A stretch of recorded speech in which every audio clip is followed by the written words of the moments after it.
Just 2 years ago, emerging market countries in Asia and Europe were growing strongly.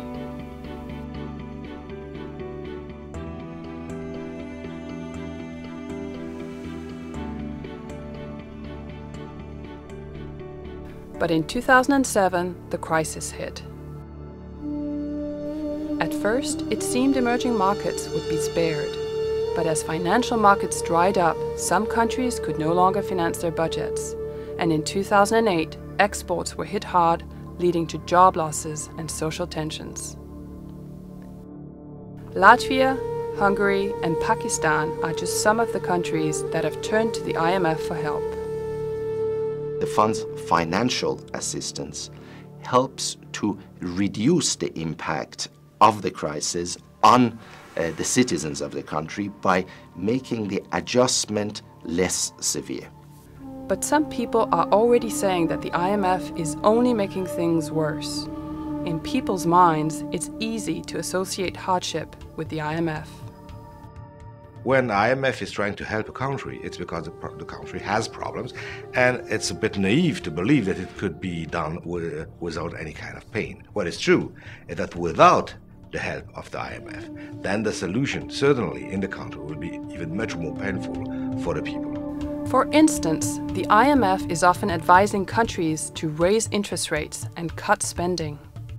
When nobody wants any more your currency, then you have to increase interest rate to make it more attractive.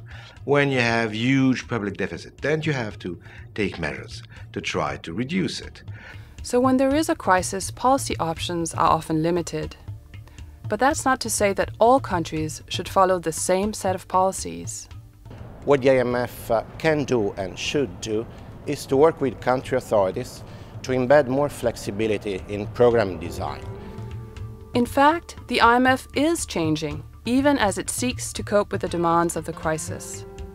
For instance, it has reduced the number of conditions attached to its loans. I think the early lessons for us are rather positive in terms of focusing on key issues that need to be addressed in the short run to get over the immediate crisis, and the general number of conditions in the programs have improved. As an example of this new approach, the IMF has created a flexible credit line for countries with a good economic track record. For those countries, the fund is prepared to provide rapid, large financing based on their track record without the normal ex-post conditionality during the programs. The IMF is also trying to do more to shield vulnerable groups in society from the effects of the crisis. In this crisis, everybody in the country may be hit, but some more than others. And I think the fund has to take care of the most vulnerable.